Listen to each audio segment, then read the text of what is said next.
Chronologically Lost with Joel and Jenna. My name's Joel. This is Jenna. It's freaking cold, and we're brought to you by Come Up As Network. Winter is here.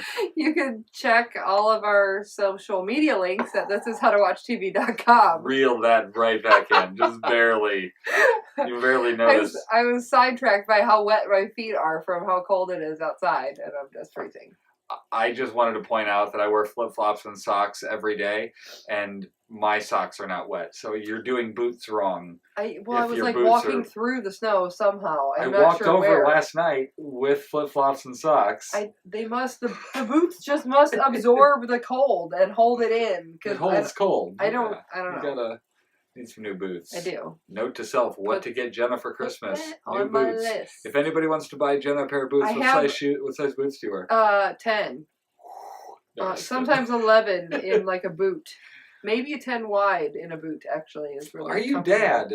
You're dad. I just like them being wider so I can put on 2 pairs of socks in boots. I do have a really nice pair of boots. We're super in the Christmas. I'm super in the Christmas spirit this year. I'm excited. We're 10 days away from Christmas. I'm not yet in the Christmas spirit. But today was okay. What do you mean? It was How are you avoiding it? I don't have a Christmas tree in my home. Okay, well, we don't have a living room or a kitchen. But you could have put a little tiny one in Jeremy's room for a month now. Technically, there are 2 Christmas trees in my home. One on my nightstand and one in Jeremy's.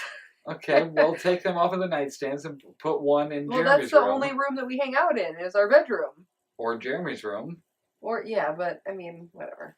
It's just, when I'm at work, like, I was so busy, didn't have time to decorate this year, and... I don't know, I've been trying consciously to do things that are Christmas related because Thanksgiving blew by. Thanksgiving was a blur. It was like so here fast. And then it was gone, and it was like I didn't even enjoy that. Well, I felt kind of sick too, but yeah. I made a conscious effort that I'm going to watch the movies that are Christmas related. Oh, they're so bad. I want to watch Elf though. No, the good ones. I mean, Planes, Trains, and Automobiles. That's technically Thanksgiving, but that's a great holiday kind of movie. We just watched Home Alone. Have you ever watched 4 Christmases? I cried at the end of Home Alone. Home Alone is good. Have you ever watched 4 Christmases? That's a good one. Sounds familiar, but no, I don't think so. It's like Vince Vaughn and oh my god, I can't think of her name. The one that was in E.T. as a little girl. Drew Barrymore? I think it's her. Maybe not. Anyway, good story. Those are my favorite stories. It's 2 people, and they dip out on. They lie to their family and say that they're going on to volunteer in another country or something for Christmas, and then they're at the airport ready to go to Hawaii or whatever the hell they were going to because they didn't want to spend Christmas with their families. Yeah, and then they get interviewed at the airport, like, "Oh, where are you going to spend Christmas?" And they're like, and their families see it, and then they end up having to go to their 4 Christmases. Because both of their parents were divorced. Gotcha. I mean, it was really cute. That sounds awful. So let's talk about something that's not awful, and that is Chronologically Lost, episode 61, November 30th through December 1st, 2004, days 70 to 71. So we've made it to December. Oh, yeah, and that's still beautiful. Why do we not live there? Right, I want to live on the Lost Island. Why is that not a theme park? Why is there not a thing in Disney that has the hatch that you can go in? You know what I mean? Like, there should be that attraction. I think it was Reese Witherspoon.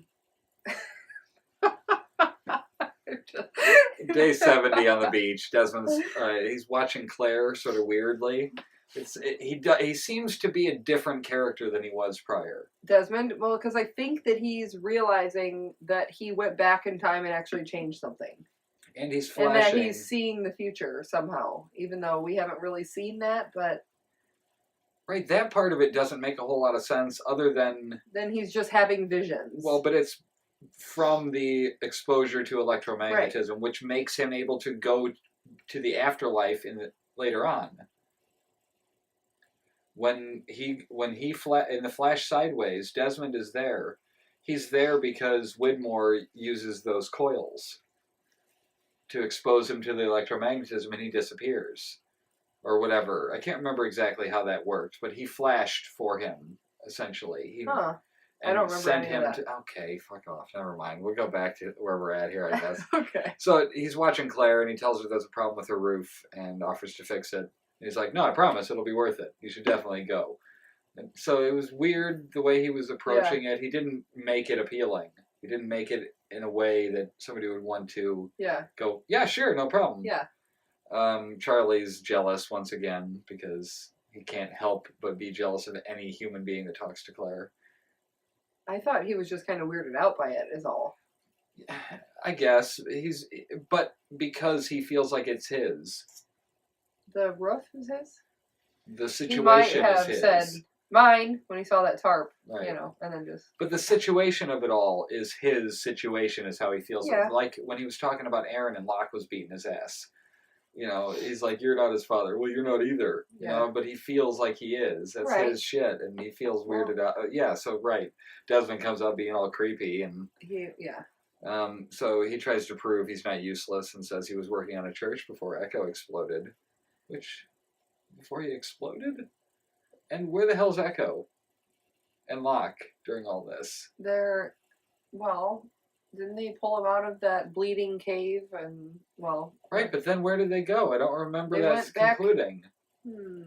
I don't remember the Echo and Locke. Didn't they go back to the beach? Die yet. They went back to the beach, right? Looking for Jack, and Jack wasn't there? Yeah, but so where's Echo at this point? Bleeding on the beach, the sandy beach, where Desmond's building a tower?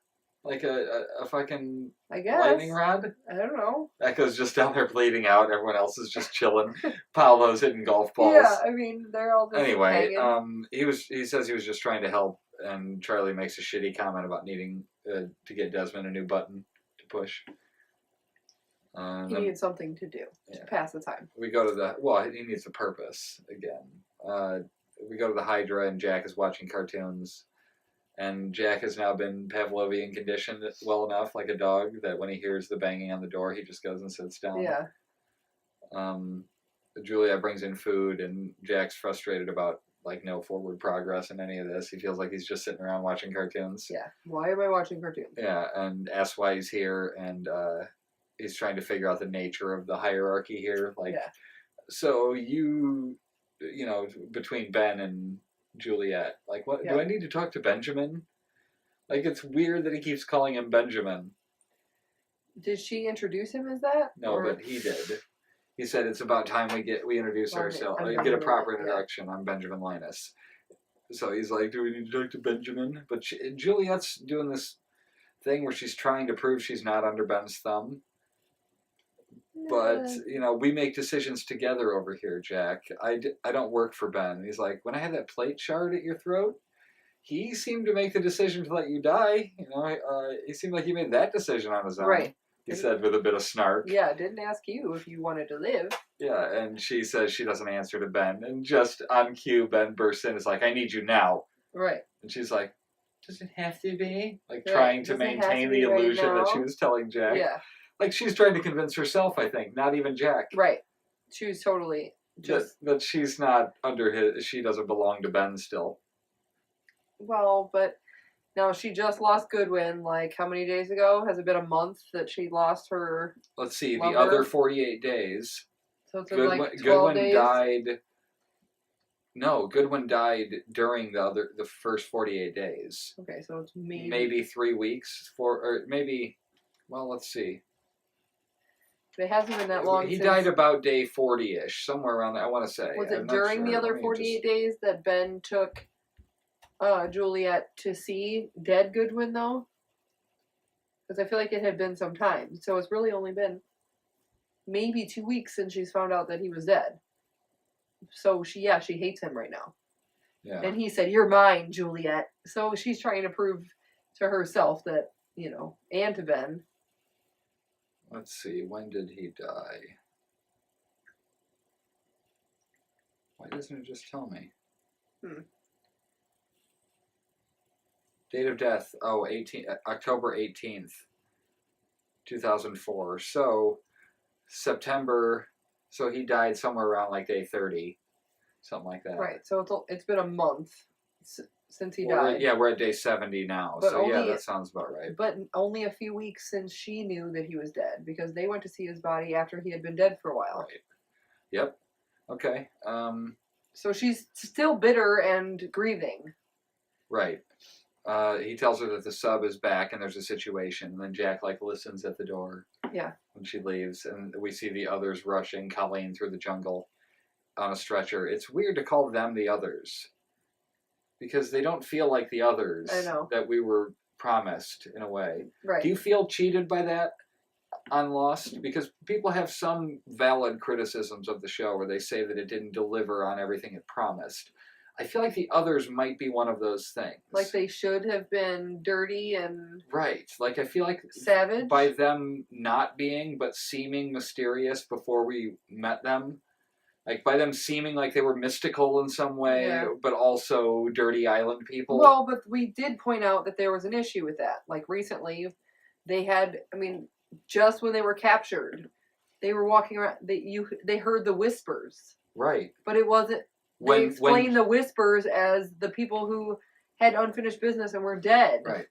So when Jin and Echo were hiding, and we saw we thought it was Walt walking past dragging the teddy bear. Yeah. That we heard whispers before they showed up. But that wasn't Walt.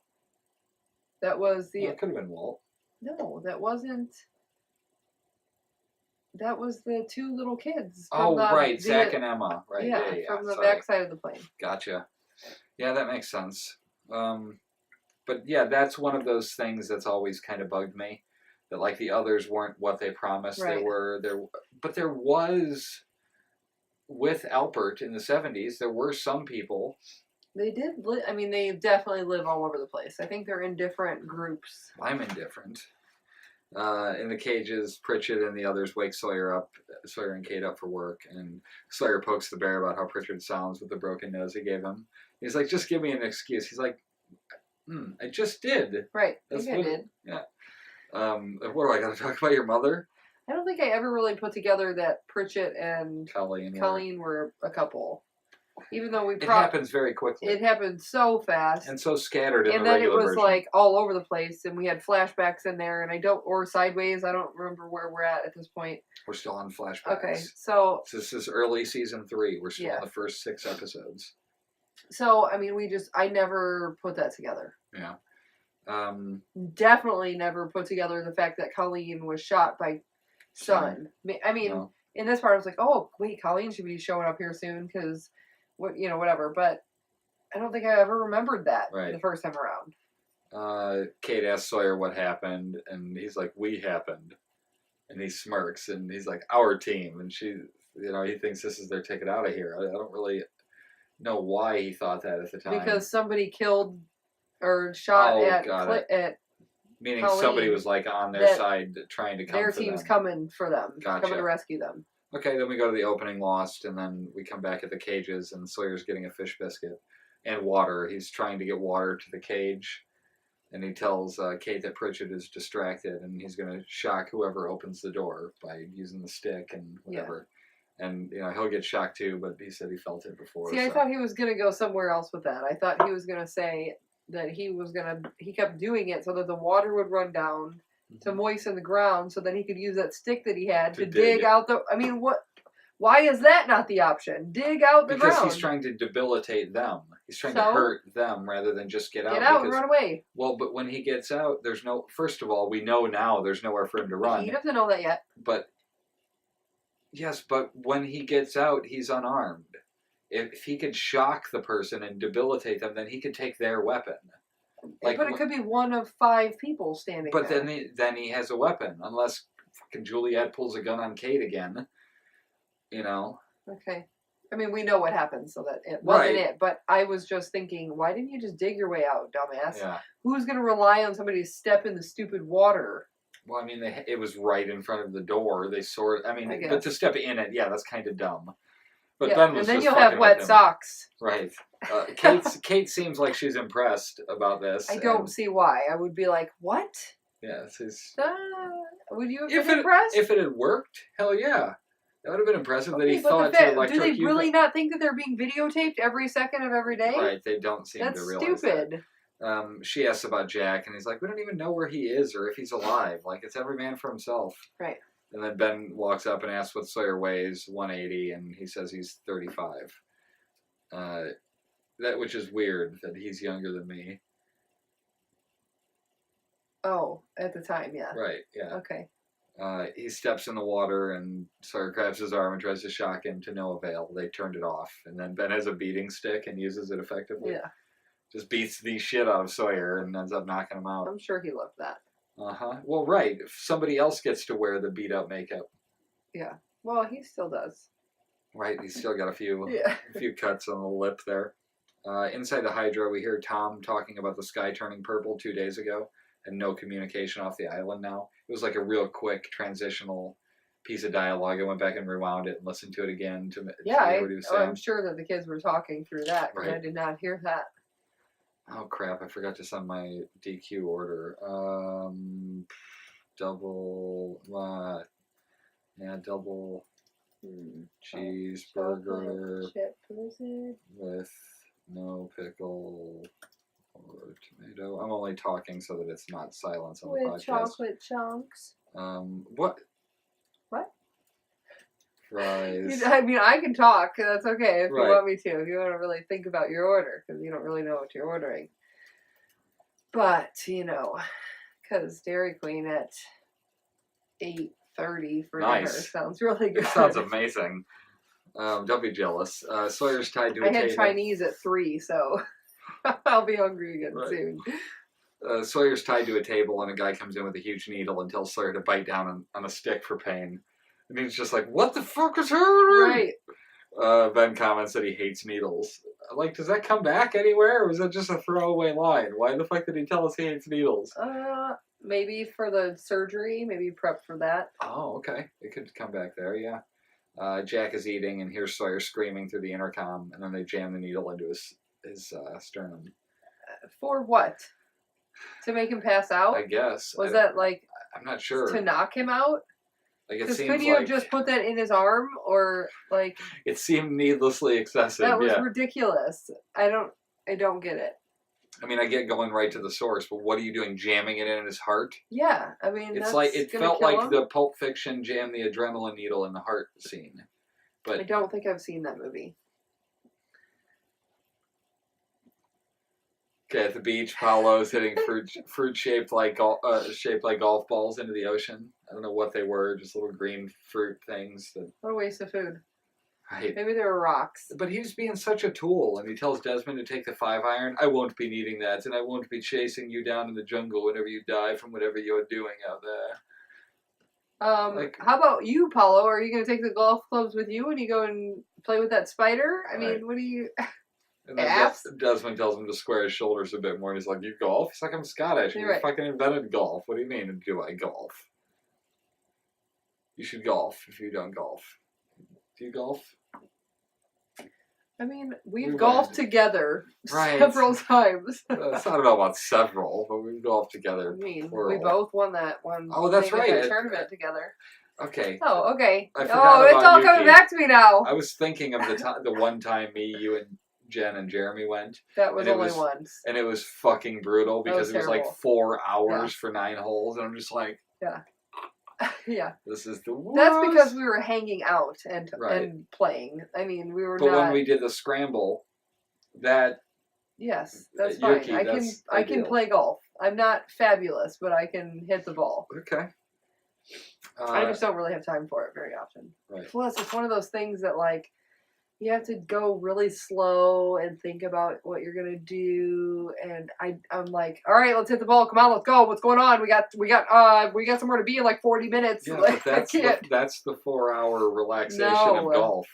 Is that it's literally a break from the real world. When will this be over? It sucks when you get back to where you can see the clubhouse, because other than that, you're just surrounded by nature, and or someone's house. Yeah, well, yeah, it's occasionally houses too. Yeah. Or a swamp. Sawyer wakes up in the Hydra with a bandage on his chest, and Tom comes in with a bunny with the number 8 on it. And they set it on Sawyer, and then Ben starts shaking the cage, and he's like, hey, hibbity hobbity, like being all fucking creepy. And I mean, he's killing this role at the moment. He was really good. This is prime Ben Linus stuff here. He tells Sawyer that he put a pacemaker into Sawyer. Or wait, no, it rolls over and collapses and looks dead. And he's like, "Did you just kill that bunny?"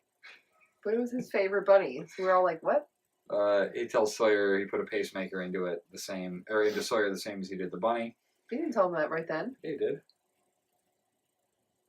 After he shook the bunny and it collapsed, he told Sawyer, "I put a pacemaker in you." Yeah, like you and Jeremy were talking, and the kids were talking, and I rewound it like 3 times, and then I must not have heard that conversation. Assuming he was telling the truth about age and weight, his resting heart rate should be about 70 beats per minute. Active is about 140, which at this point, which is at the point at which his pacemaker will cause his heart to explode. Which is how he knows he's going to start behaving now, and he tells him to do deep breathing or yoga. If he gets within 15 points of 140, he'll start beeping. And Ben says they aren't killers, and if he tells Kate about this, they'll put one in her too. I mean, I just don't buy some of the stuff that they say because we know them. Yeah. We're not killers. But you are? You murdered an entire town of people. Thank you. That was where I was going with that. You are definitely a killer. Right. In the cages, they bring Sawyer back uncuffed. I don't know if you noticed. They didn't have him subdued in any way. Well, because they trust... They're mentally fucking with him at this point. She asks what happened. He says nothing.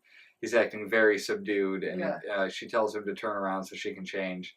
And he starts to get excited by her naked back. Yeah. And it starts beeping. You know, his heart rate's elevated. And he loses it when she asks about his new watch. He's like, "Put some clothes on, damn it." Then he pours the water over his head like a cold shower. Yeah, and I was like, well, I wonder if the watch is waterproof. Like, nobody said that. He didn't. First of all, if I pick up this beer and pour it into my mouth, my wrist is not getting wet. But then he put his hands down by his side and it's still dripping. Oh, and all the water that fell. Okay. Whatever. Kate is eyeing the bars at the top of the cage. And then in the Hydra, Jack is talking through the intercom. Juliet comes in covered in blood, so Jack assumes it's about Sawyer. And she tells him about Colleen and that she needs his help. And then they are taking Jack to the operating room and with a bag over his head, and the loud ass sirens are going off on the speakers so that they can't hear them. And in the operating area, which I'm pretty sure it said 4 on the wall there, it was like operating room 4 or some shit. I would like to do a compilation. Did I tell you about this already? I'd like to make a list of every single numbers reference. That would take forever. But it sounds like it would be worth doing. Maybe not. Okay. When I say it like that, it's probably not worth doing. I mean, years. It would take you a long time. Whatever. I want to watch it anyway. I want to watch Lost again. Okay. You can do that alone. Right. In the Hydra operating area, Ben is pissed about her bringing Jack there. Gunshot wound to the abdomen. Jack notices the x-ray that aren't hers on the wall before he goes into the operating room. And Danny Pritchett is being quite the douche at this point. Well, I mean, I get it. That's his wife or girlfriend or whatever dying on the table. Yeah. And Juliet says she got the bullet out, but she's still bleeding. And then Jack's like, he reassures her that she can clamp behind the liver. And that's why, and then once she does, he realizes that she didn't seal something there. And so she's going to die, basically. Yeah. And she flatlines, and Jack asks for the crash card, but it's broken. And she's like, no, it sort of does. But shit like that happens. Nothing like this has happened before. And Jack tries compressions for a minute, and it doesn't work. And he's just like, she's dead. Time of death. No freaking clock. 8:15. Right. Exactly. He just yells out 8:15. And then upstairs, I don't know if you kind of listened to what Pritchett was yelling at Tom, but he's like, they did this. Oh, he wanted to go kill Sawyer because of it? Mm-hmm. Give me you don't have to. I like cut underneath my fingernail somehow, and it really hurts. We go to the cages at dusk, and what? It was getting dark. I try to make note of the time of day. Of the sun's movement. It was hilarious. It was darker, was it not? It wasn't bright. Evening it wasn't 3 time. p.m. It was dusk. Pritchett goes in after Sawyer, who is hesitant to fight back, and he starts beating the shit out of Sawyer after asking Kate if she loves him. He asked her, and I went back and watched and counted. 6. He asked her 5 times if she loves him, and punched him 9 times before dumbass Kate finally gives him the answer he's looking for. All right. You could have said that to start with, yes. Right. But what if she just said no? Do you think you would have kept punching? I think you would have stopped. He just wanted a response. Here's the only caveat to me being annoyed with her taking so long is that what if she thought, see, because I thought if she said yes, then he would kill him. You know, because he just lost somebody he loves. Right. What is his point? Right. I don't know. That's what I'm saying. Do you love him? Yes. Oh, okay. Well, then I won't hurt him. I'll let him live now. Right. If that doesn't make any sense, I don't see what he was doing there. I don't either. That's why I was saying she should have said no. Because, first of all, she says that she doesn't love him, but she does.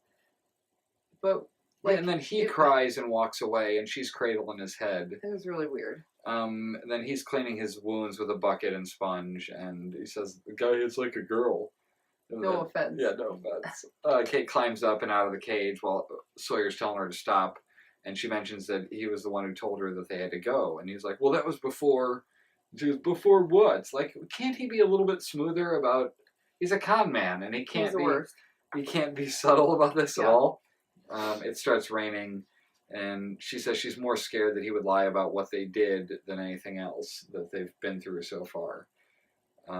She's out of her cage, and he tells her to run and to leave him. And his watch starts beeping again. And then she asks why he didn't fight back. And he's like, "If you really love me, go." She's like, "I only said that so he'd stop hitting you." It's like, you fucking bitch. Right. Why do you don't see that? But that's not true because, whatever. I don't know.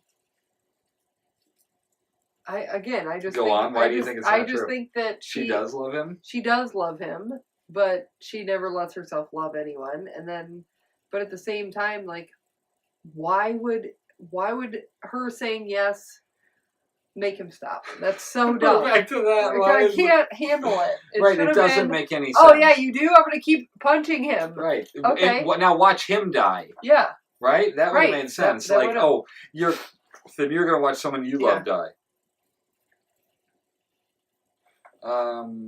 Let's see.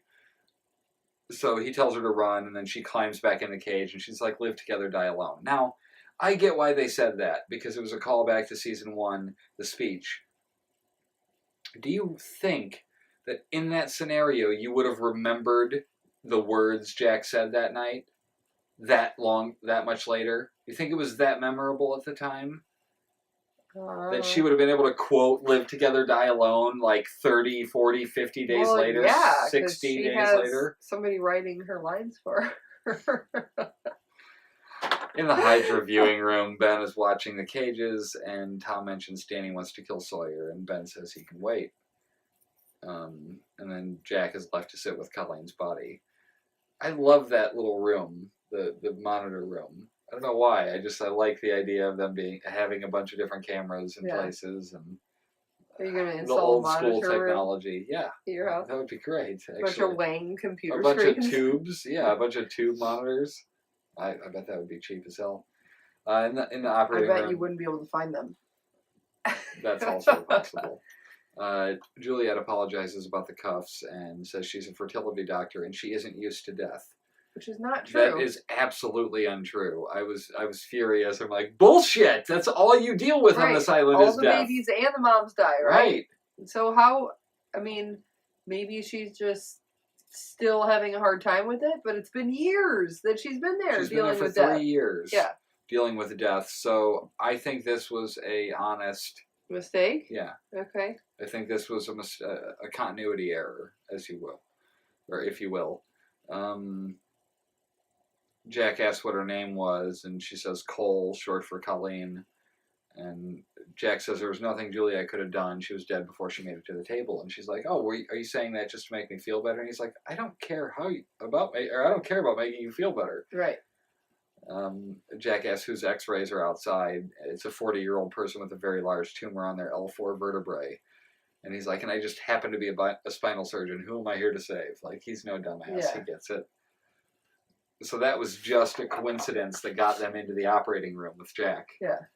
On the beach, Desmond's finishing up the lightning rod with a golf club near Claire's tent. And Hurley's cutting bananas and asks, he's like, is that, like, art? No, Art died. Art died. Oh, boo. Oh. Desmond says it's an experiment. And Hurley starts to walk away, and Desmond tells him to wait a second. And then it starts storming, like, instantly. And Claire and Charlie watch as the lightning strikes the club. And I feel like this is the very moment that Charlie was like, oh, fuck, Desmond saw that coming. No, that's like the second time he knew that. Oh, wait, no. Hurley knew that he could see the future. Because of the speech. It's like Locke is but did that not happen to Charlie yet already? No. Okay. No, this is the moment that Charlie realizes, holy fuck, I was probably going to die there. I mean, maybe he didn't put it that far together maybe yet. Claire was supposed to die there. We don't really know if Charlie was going to die there. He was telling Charlie to leave the tent. We do know, it was Charlie, yes, absolutely. Because he tells him later. Oh. And because he has to keep saving Charlie. If the universe has a way of course correcting, then it's going to figure out a way to kill Claire, and Claire doesn't die. Okay. Right? I guess. Desmond says it's an experiment. Oh, yeah, that's right. Let's see. Then we go to Manhattan, New York. Yeah. And Michael sits alone in a disgusting apartment writing a note. And then he looks at a picture of him and Walt from when Walt was a baby. And he gets into his car, and It's Getting Better by Cass Elliot, a.k.a. Mama Cass. I read that she doesn't like that name, Mama Cass. The one who did the other, what was the other song? She did another song in this, Make Your Own Kind of Music. Yeah. And then he gets into his car, and that's playing, and he pins a note to his shirt and drives his classic car into a shipping crate. So, like, I get that he might have been broke, but why would he use a car that's so much heavy steel? Right. If you're trying to kill yourself, get in a Prius. Yeah. And drive into a shipping container. You probably can only go 40 miles an hour, but why wouldn't he have, like, just drove into the water? That would guarantee your death. Yeah, but think about this. If you had to choose how you were going to die, how would it be? Would it be drowning? None of the above. But would it be drowning if you had to choose? It would be sleeping. Okay, so that's as close as you're going to get. Instantaneous death is what he was going for. He was going for, boom, impact done.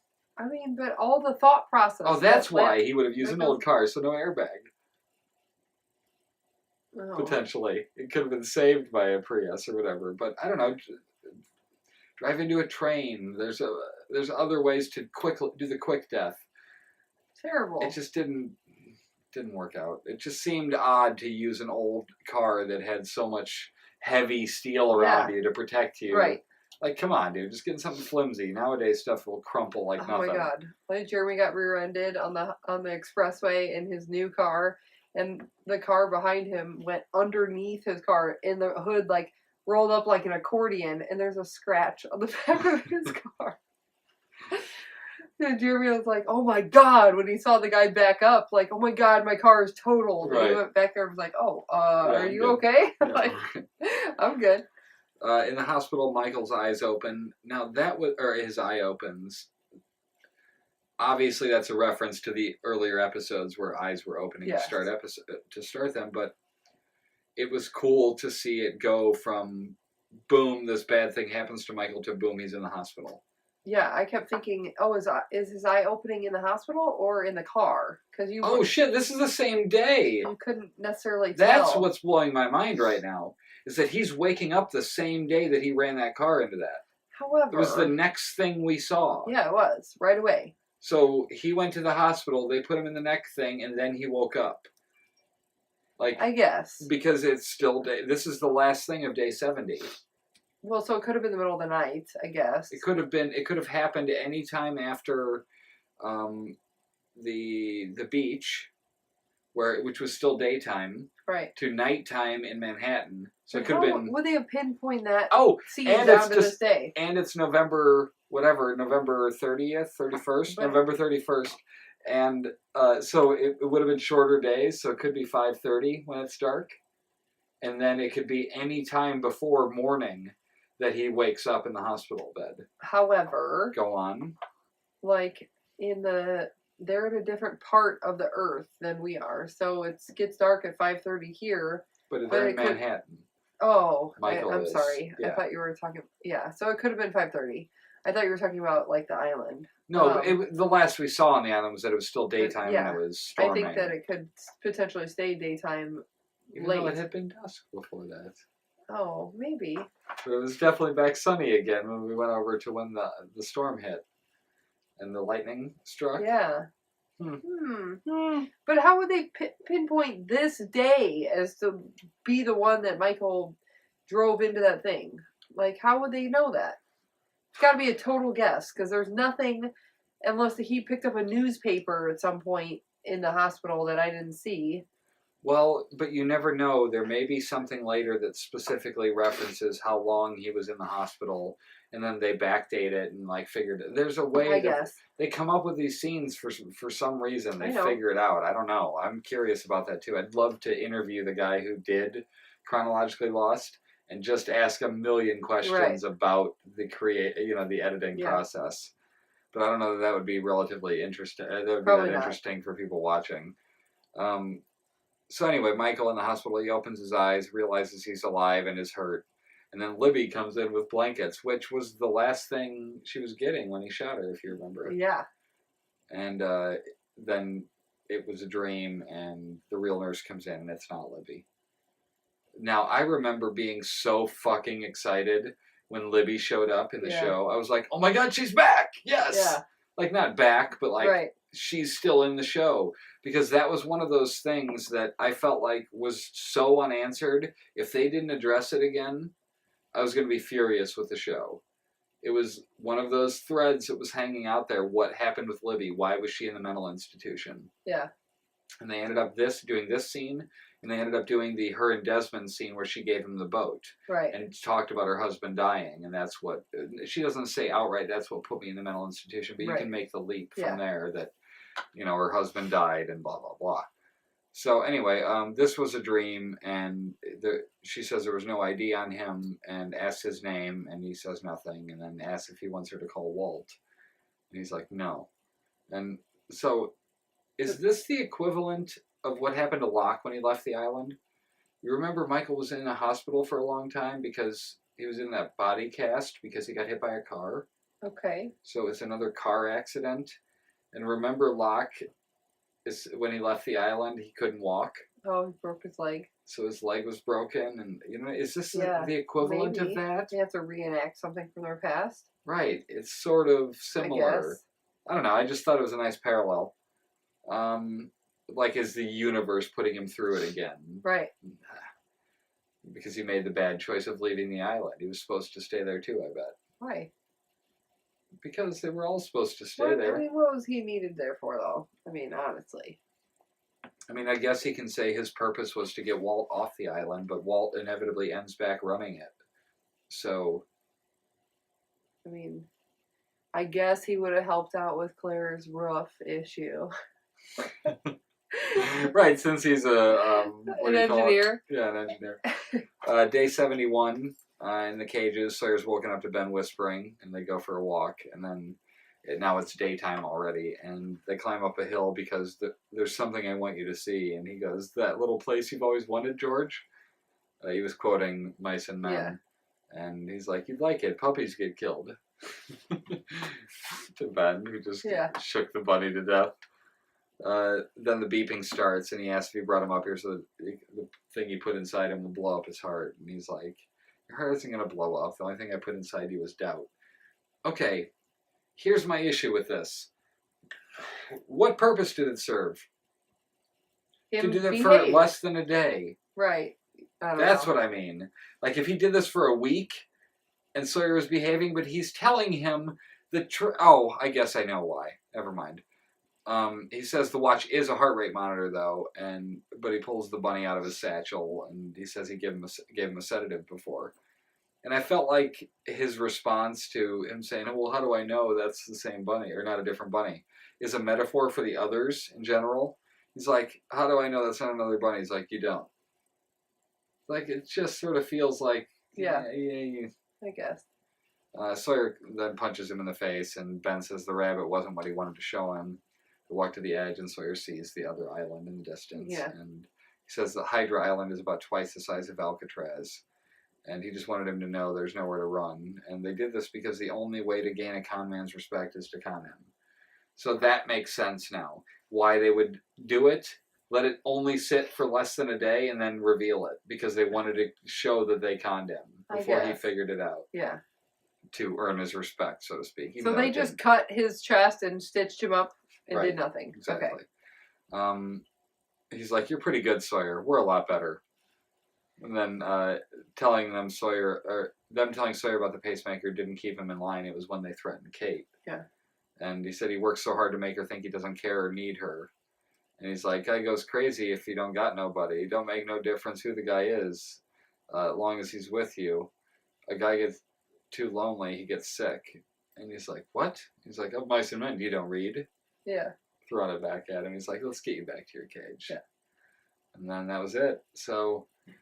And then Sawyer jumped to his death. Right. All we have left is the escape of them off of that island. Well, no, we have the surgery, the Ben surgery, which leads to the escape. Yeah. Which leads to Jack getting to leave the island, which leads to them going to Dharmaville. Yes. And the sub. And I'm Spoiler alert! Yeah, I'm excited about where we're going now. Where are we going? Here's what I'll say about... To an island? The Hydra Island story. It sucked because it was the first 6 episodes of season 3, and it was like a mini series because they didn't come back until February. Oh yeah. It started in September. They did 6 weeks and then nothing till February. Right. That's why it felt terrible at the time. It's not that bad. No.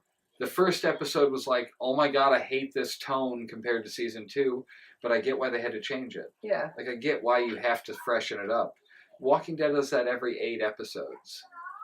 They change everything. They change the whole storytelling. They kill everyone. Right, everybody's dead. Just like on this show, everybody's dead the whole time. If anybody ever tells... You're not watching this show if you need to be convinced. They're all dead. This is how to watch TV. See you later. I mean, I'm triggered. All these memories in my mind, my mind, my mind, my mind, my mind, my mind. I'm still a secret lemonade drinker.